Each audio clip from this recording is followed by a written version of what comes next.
প্রিয় দর্শক, আপনারা যেখান থেকে দেখছেন আমাদের এই প্রোগ্রাম, সবাইকে আন্তরিক শুভেচ্ছা জানিয়ে শুরু করছে আজকে আমাদের এই অনুষ্ঠান। আজকে আমরা এখন কথা বলবো ডক্টর মোহাম্মদ আব্দুল সালাম, সদস্য পরিচালক, শস্য বিভাগ, বাংলাদেশ কৃষি গবেষণা কাউন্সিল। দর্শক চলুন আমরা আমাদের আজকে কথা বলি। স্যার আসসালামু আলাইকুম। ওয়ালাইকুম সালাম। স্যার আসলে আমরা প্রথমে জানবো উত্তম কৃষি চর্চা আসলে কি? উত্তম কৃষি চর্চা হচ্ছে কিছু নিয়ম নীতি বা বিধি যেটা আমরা প্রয়োগ করব তিনটা ক্ষেত্রে: কৃষি উৎপাদন, প্রক্রিয়াজাতকরণ আর হলো পরিবহন। এই নিয়ম নীতিগুলো আমরা উৎপাদন, পরিবহন এবং প্রক্রিয়াকরণে ব্যবহার কেন ব্যবহার করব?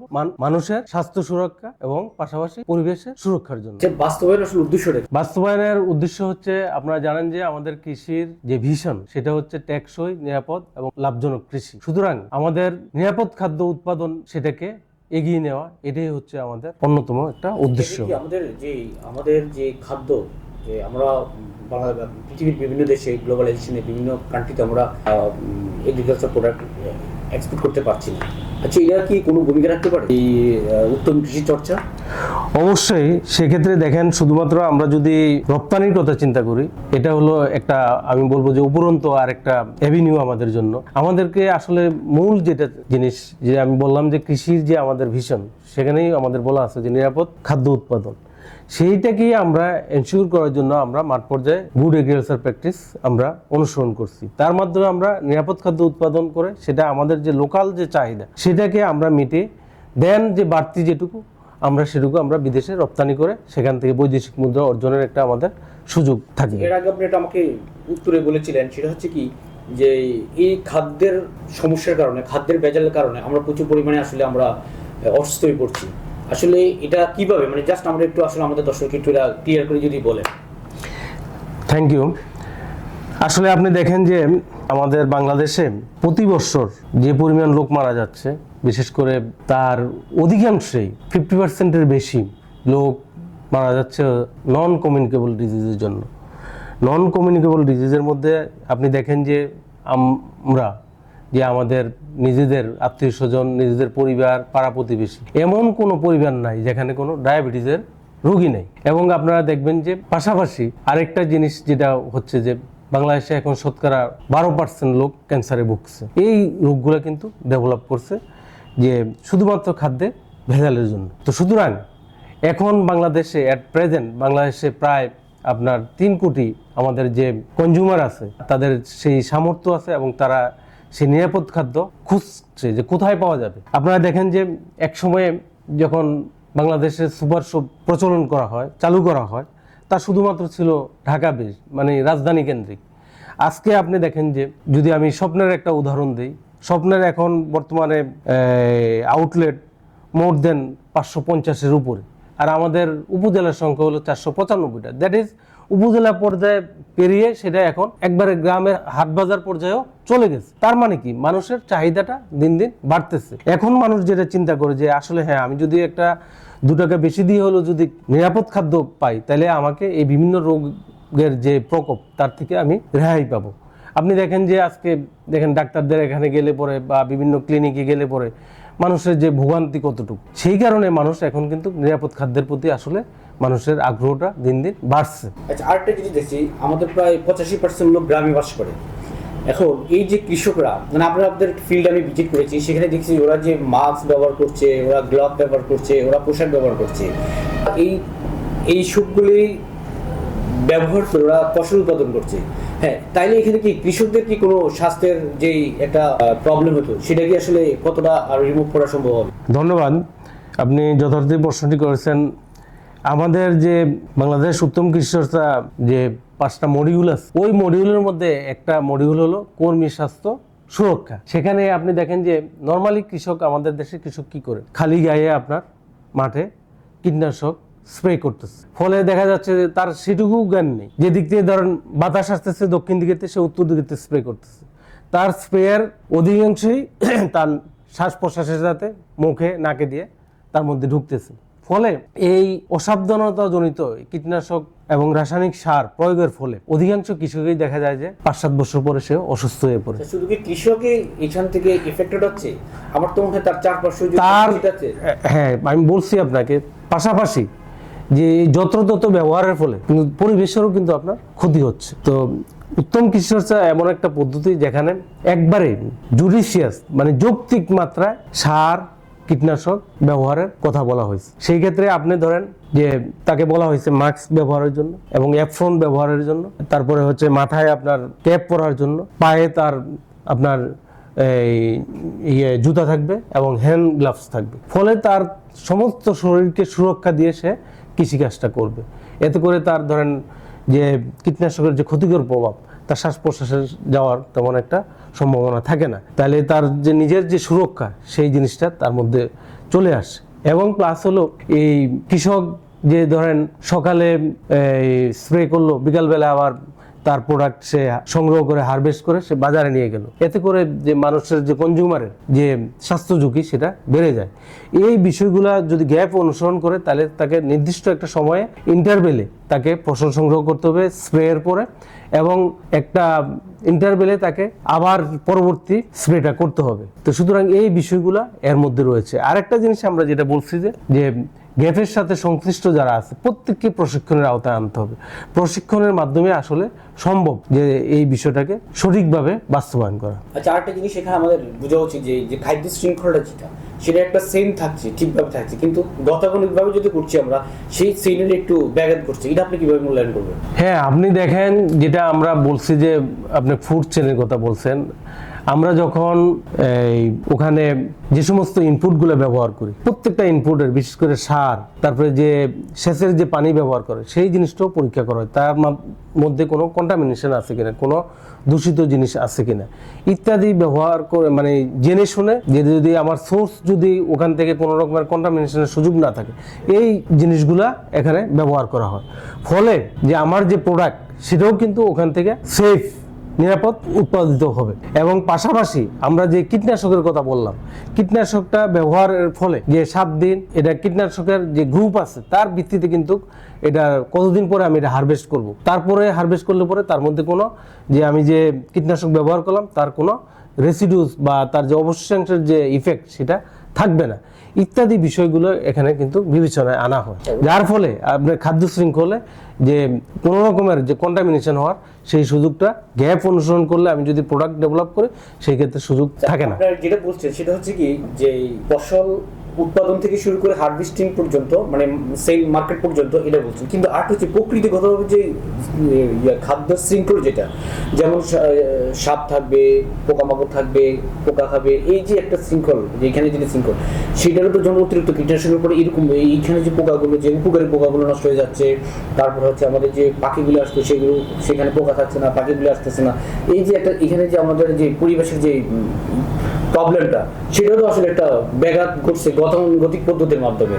আর এই উত্তম কৃষি চর্চার মাধ্যমে এটা আসলে কি ভূমিকা রাখতেছে? হ্যাঁ, আপনি যেটা বলতেছেন যে আসলে যে পরিবেশের যেটা বায়োডাইভার্সিটি, যেটা ডাইভার্সিটি হলো আপনার বায়োডাইভার্সিটিতে যেহেতু আমরা জুডিশিয়াস মানে যৌক্তিক মাত্রা কীটনাশক এবং সার ব্যবহার করতেছি, ফলে যে মাটিতে যে ধরেন বিভিন্ন রকমের জীবাণু আছে তারও কিন্তু ক্ষতি যাতে না হয় সেই জিনিসটাকে আমরা ইয়ে করছি। এবং প্লাস হলো যে পোকামাকড় সবই আমাদের কিন্তু যে অপকারী তা না, কিন্তু পোকামাকড়ের মধ্যেও কিছু পোকামাকড় আছে আমাদের জন্য উপকারী, সেই বিষয়গুলোকেও আমাদের এই গ্যাপের ক্ষেত্রে কিন্তু বিবেচনা করা হয়।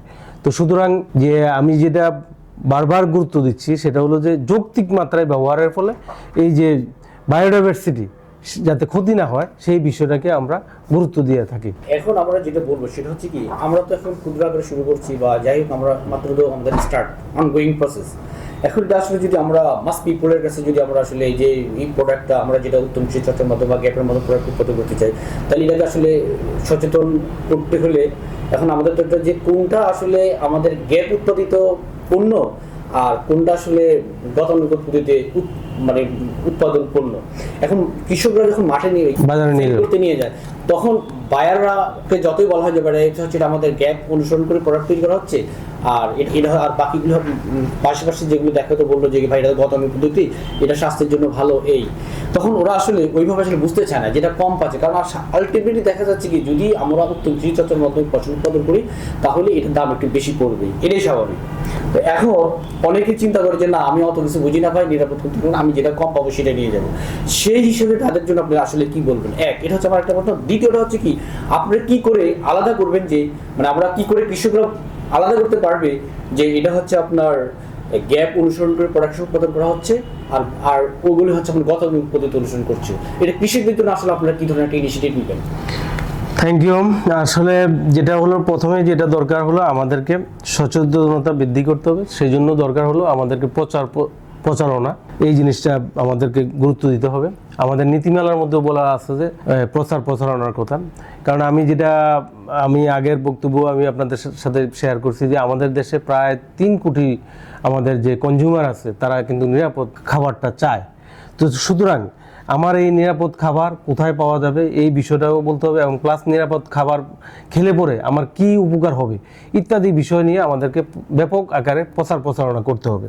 আরেকটা জিনিস আপনি বলছেন যে বাজারে দেখা গেল যে আমার যে গ্যাপের যে প্রোডাক্ট সেটা কিভাবে চিনব, তার জন্য আমাদের নীতিমালায় একটা বিষয় আছে যে গ্যাপের একটা লোগো আছে। গ্যাপ যে প্রোডাক্টটা থাকবে এই লোগোটা তার মধ্যে রাখতে হবে। এই লোগো থাকলে মানুষ বুঝতে পারবে যে এটা হলো গ্যাপ প্রোডাক্ট। তো সুতরাং এটা বিদেশেও আপনার এই বিষয়টা করা হয়, মানে বিবেচনা নিয়ে আসা হয় যে তার যে লোগো দেখলে মানুষ বুঝে যে এটা গ্যাপ অনুসরণ করে এই প্রোডাক্টটা তৈরি করা হয়েছে। তো সুতরাং আমরা অলরেডি ইতিমধ্যে যে স্টিয়ারিং কমিটির মাধ্যমে এই লোগোটা অনুমোদন লাভ করেছে এবং এটাকে আপনার প্যাটেন্ট করার জন্য আমরা শিল্প মন্ত্রণালয়ে জমা দিয়েছি। এবং সেই শিল্প মন্ত্রণালয়ের একটা রিকোয়ারমেন্ট আছে, সেটা হলো একটা বিধি তৈরি করতে হবে এটা ব্যবহারের জন্য। এই বিধিও আমরা তৈরি করছি। এটা আমরা নেক্সট যে স্টিয়ারিং কমিটি আছে সেখানে এই বিধি পাস হলে আমরা শিল্প মন্ত্রণালয়ে জমা দিলে পরে আমরা এই প্যাটেন্টও আশা করি পেয়ে যাব। যদি আমরা এই প্যাটেন্ট পেয়ে যাই তাহলে এটা গ্লোবালি আমাদের এই গ্যাপ লোগো এটা অ্যাকসেপ্টেড হবে। আচ্ছা, সার্টিফিকেটের ব্যাপারে একটু কথা আমরা শুনছি। আমরা কিভাবে যারা উত্তম কৃষিচর্চা বা গ্যাপ অনুসরণ প্রোডাকশন উৎপাদন করছে আর গতানুগতিক যারা করতেছে ওই ফার্মারদেরকে আমরা কিভাবে আলাদা করবো বা তাদেরকে আমরা কিভাবে বুঝবো? আচ্ছা, গ্যাপের জন্য সেটা যদি কোনো কৃষক বা কৃষক দল গ্যাপ অনুসরণ করতে চায়, গ্যাপের সার্টিফিকেট নিতে চায়, তাকে আমাদের সার্টিফিকেশন বডি হিসেবে কাজ করতে হলো কৃষি সম্প্রসারণ অধিদপ্তর। তাদেরকে নির্ধারিত একটা ফর্মে ওখানে আবেদন করতে হবে। আবেদন করলে পরে সেই যে তথ্যগুলা দিবে আবেদন পত্রে, সেটা কৃষি সম্প্রসারণ অধিদপ্তর এগুলোকে বিবেচনা করবে। বিবেচনা করে দেখবে যে আসলে তার সেরকম সক্ষমতা আছে কিনা, বা সক্ষমতা না থাকতে বলে তার কি কি করা দরকার ইত্যাদি বিষয় জানিয়ে যে আবেদন করবে তাকে বলে দিবে।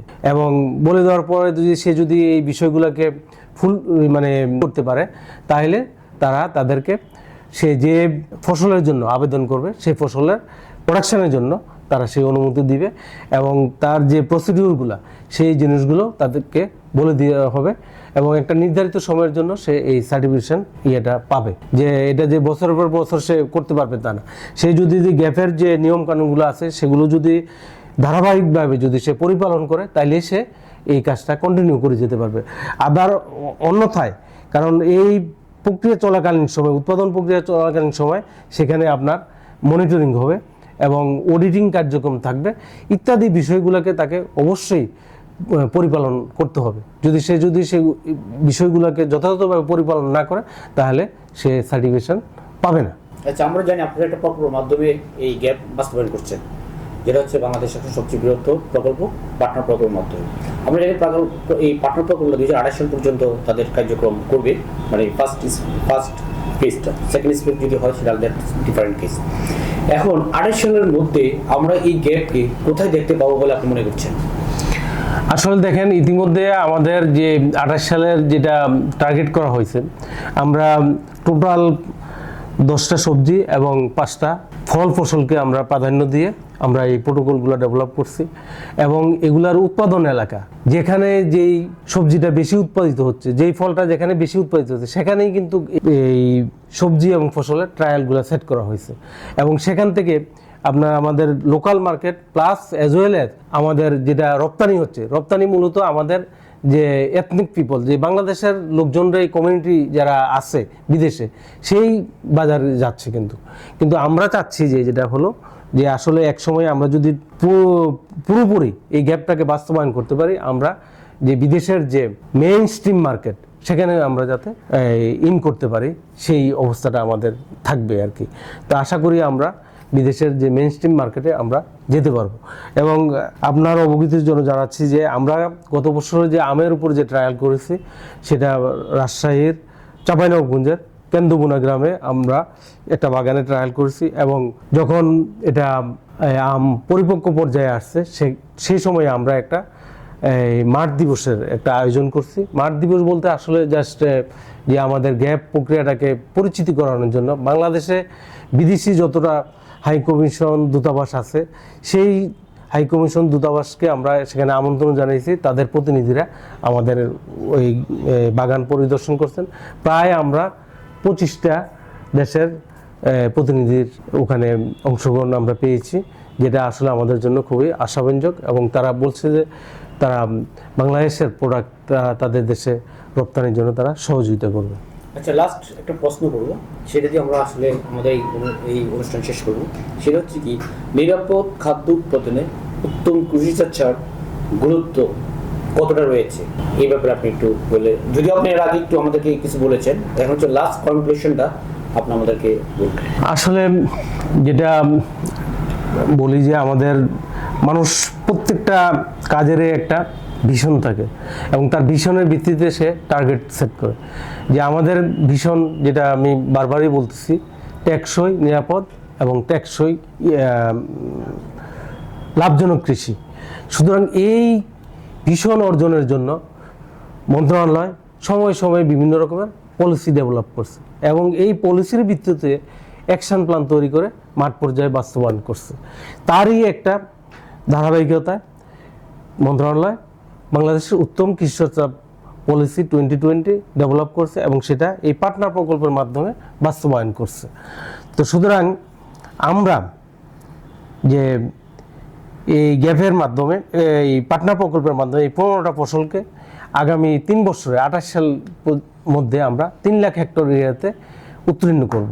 সুতরাং এই যে প্রোডাক্টটা ডেভেলপড হবে, এবং পাশাপাশি এই উৎপাদন প্রক্রিয়া সাথে যারা জড়িত এবং যে পাশাপাশি যে কৃষকটা থাকবে তারাও এতে উদ্বুদ্ধ হবে, এবং এক পর্যায়ে আমাদের এই 3 লাখ হেক্টরের পাশাপাশি আরও এরিয়া বাড়বে, এবং আমরা আমাদের যে নিরাপদ খাদ্যের যে বর্তমান যে উৎপাদন সেটাকে আমরা আরও বাড়িয়ে নিতে পারবো, এবং এক সময়ে আমরা আমাদের দেশের চাহিদা পূরণ করে আমরা বিদেশেও রপ্তানি করতে পারবো, এই আশাবাদ রাখছি। এবং পাশাপাশি যে বিশ্ব এখন যেটা যে নিরাপদ খাদ্য উৎপাদনের উপর যে গুরুত্ব দিচ্ছে এবং পরিবেশ বান্ধব উৎপাদন, সেটাকেও আমরা ত্বরান্বিত করতে পারবো। স্যার, আপনাকে অনেক ধন্যবাদ। প্রিয় দর্শক, আজকে আমরা এখানে শেষ করলাম। আপনাদেরকেও ধন্যবাদ। পরবর্তীতে কোনো ভিডিও নিয়ে আবার আমরা আসবো। Thank you.